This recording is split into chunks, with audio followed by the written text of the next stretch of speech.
Cat, you're really distracting. Ah, he's fighting.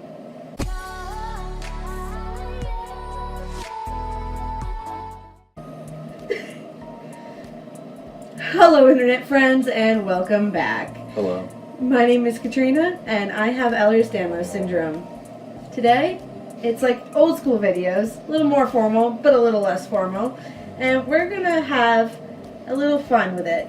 It's gonna be 10 questions that we're gonna ask each other. I have them all written down. He has no idea what they are. I really don't remember what they are either because I wrote them a few weeks ago. And so, let's start off. Who are you? I'm Brandon. Introduce yourself. I'm Katrina's boyfriend. I'm Brandon. I'm 26 years old. Yes, you are. I'm 26 years old. And, I work as a ski lift operator in the wintertime and a zipline tour guide in the summertime. And that's pretty much me. And I have a cat. I don't know if you can see him, but he's freaking out. His name is Xanadu. Yeah. So, let's get into the 10 questions. Most of these questions I'm going to ask him, and I'm also going to answer some of them too. So, start off with number 1. Which hobby of mine do you find the most boring? Which hobby of yours do I find the most boring? Yes. I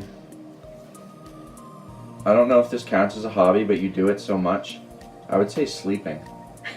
Because, like, on her day off, she'll literally sleep until, like, 12 o'clock, 1 p.m., and be just content with it. And that's just so boring. Like, once the sun's up, I'm ready to go. Do you want me to answer this question? Sure. I would say the obscure video games you play. Obscure, like what? Yeah, like just the weird ones that you don't always stick with, but that you just play sometimes, you know? Yeah. It's weird. Alright, can you give an example of one? No, because I don't remember any of the names. Great. Okay, number 2. Where is one place you would love to travel to? There is an amusement park in Ohio called Cedar Point. Mm-hmm. And I really want to go there because there's awesome roller coasters and I love roller coasters.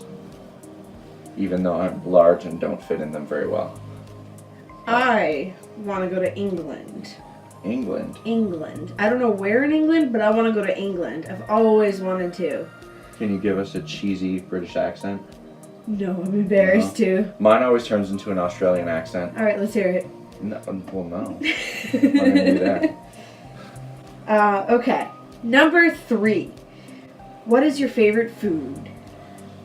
Are you asking me what mine is, or are we supposed to answer for each other? That's a good question. I don't remember. How do you want to do it? I mean, we should answer for each other, and my answer for what your favorite food is tacos. Yeah, I really like tacos. She'll literally eat it 5-6 days in a row and be content. No. The cutoff is 3. Then you need to have 1 day off, and then you can eat tacos again. Taco-like products. So you can do like 3 hard shell nights, and then you can do like a burrito. Yeah, that's different. And then switch back to hard shells, and she's fine with it. It's all good. What's your favorite food? Man, This is easy. Is it? It's really easy. Why? But I can't think of it. Can you name a category? I mean, what did I have for my birthday dinner this year? What meal did we eat? I don't know. You don't know? I don't remember. It has 2 vegetables. Oh, shepherd's pie. Yes. Now I remember. I love shepherd's pie. You do love shepherd's pie. It's so good. Okay. Number 5. What do you wish you knew more about? Now, how do you want to answer this one? Do you want to answer it for yourself? Yeah, we can answer it for ourselves, I guess. I wish I knew more about survival skills. Like, there's a lot of things that if, in a really hypothetical scenario, let's say there is a post-apocalyptic thing, there's a lot that I don't know. Like, a lot. I've never shot a gun. I don't know how to build, like, basic things. I don't know how to sharpen knives. I don't know how to sharpen axes. Like, there's just so many, like, basic life skills I'd like to know, but at the same time, they're so not applicable in modern day that I feel like it's just a waste to learn.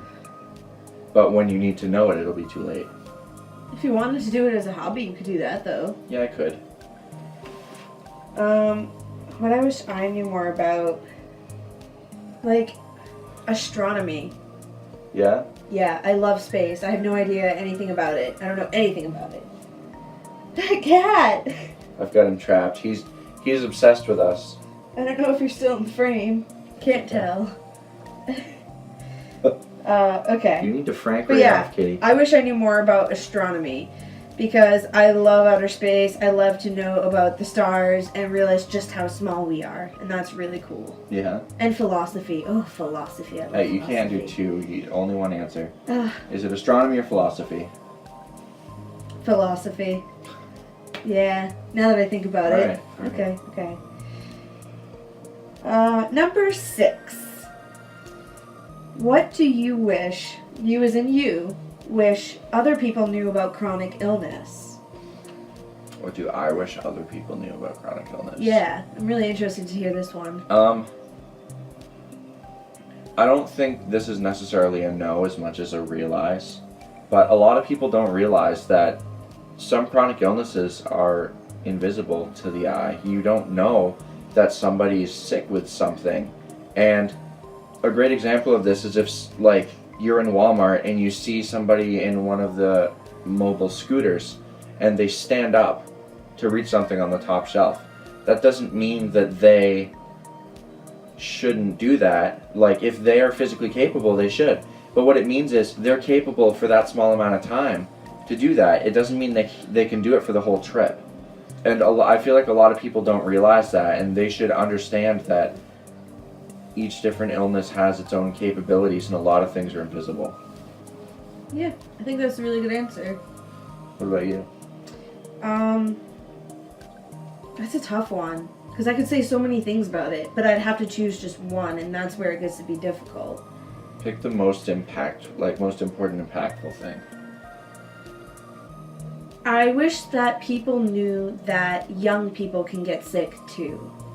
Because that's the one that impacts my life the most. That's true. I have a lot of older people who kind of give me the stink eye because I have a note to sit in a chair at work. And they're twice my age, if not more. And they're standing up right next to me. And that's tough both on me and for the older person. But not all people are able to handle it with tact. And that's what bothers me. I think part of that, though, without going too deep into this, is a generational divide between our parents' generation and our generation. Yeah. And there's a different mentality behind accepting things that our parents aren't able to do that we are, and there are certain things that our parents were able to accept that we aren't. But that's talk for a different video. I could go for hours on that. I mean, and I don't think any of it's bad either. It's just that each generation and each group of people, each person even, is just going to be different. Mm-hmm. And you can't make mass generalizations for everyone, of course, but humans always do anyway. So what can you do? Okay, number 7. We're back to the fun ones. Whoa. What is your favorite quirk of mine? My favorite quirk of yours. I think when you get frustrated, the way you respond. Oh no. She like clams up and she'll just like get mad and do a little flappy. Oh, that's the most embarrassing one of mine. I don't know, I just, and it's hard, like if we're fighting and then something happens and she'll just like clam up and she'll get mad and she'll be like, just do a little flappy. And then I just can't be mad anymore. You can't be mad after the flap. You can't be mad after the flap. No. Wow, that's going to go on a t-shirt someday. Yeah. So what about you? The flap. You have the cutest facial expressions. Just being super silly. And I love them. They're so cute. Yeah, just like that. Oh. You're so cute. That's what I like about you.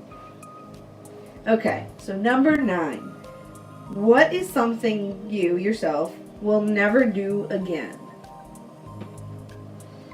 And that can be an activity, that can be a thing, that can be what something happened, that can be anything.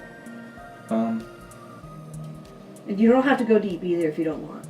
That's hard for me, honestly, to answer. I don't know if there's necessarily anything that I'll refuse to do again. Do you have an answer for the question? Yeah, I guess thinking about that is a difficult question. Well, counter me. Think of a question on the spot. No, that's a good question. I'm just trying to think.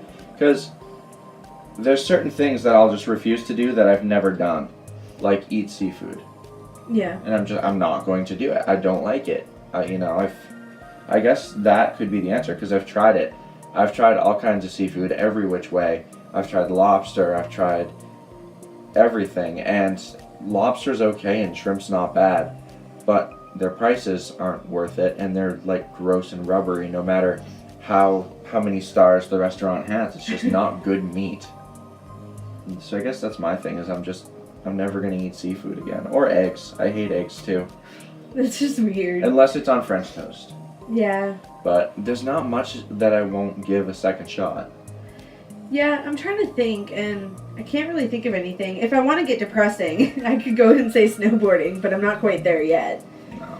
But, yeah, I don't really know. I didn't think I'd have an answer for that question either. How about either. skiing for you? That's true. That's actually a good point. I really can't ski. I've tried it once. It didn't go so well, but I didn't have anybody telling me how to do it. But now my knees are really unstable, and I worry that if I fall on skis, that my knees will just completely turn backwards, and I will be totally messed up. So I'm never going to do skiing. Which is a bummer, because I'd really like to teach her, but I understand too that her physical limitations is just not, it's not worth it. I can't have my legs freely separated on 2 wax sticks going down a snow slope. Yeah. So, alright. Now, we're going to get all sweet and sappy for the last question. Number 10. You ready? Sure. What do you love about your partner the most? You answer first. Why me? Because. Why me? Because. Okay. Well, I'm going to get kind of sappy. I love how you are always there for me when I can't figure it out anymore. And you can seem to figure out my problems and come up with a solution and help me out with that most every time. And you can talk me out of my irrational thinking while simultaneously making me laugh and hate you all at the same time. That's fair. So, that's my answer. Nice. I guess I'd have to say I really like the fact that you don't give up, whether it be on people or things or whatever. And there have been times where I haven't been the best I could be, and you helped me so I could be better. And you help yourself, you help other people, and you try to pursue a positive mental attitude. And it can be hard sometimes, but you don't give up, and that's a really impressive trait that I wish I could mimic. And I love that about you. Well, I love you. I love you too. I think that's it for now. So, thanks for hanging out with us and learning a little bit more about us. Yeah. Hopefully we can learn a little bit more about you down below in the comments. That's always a really good time. So, anyway, thanks for watching. Have a good night. Peace.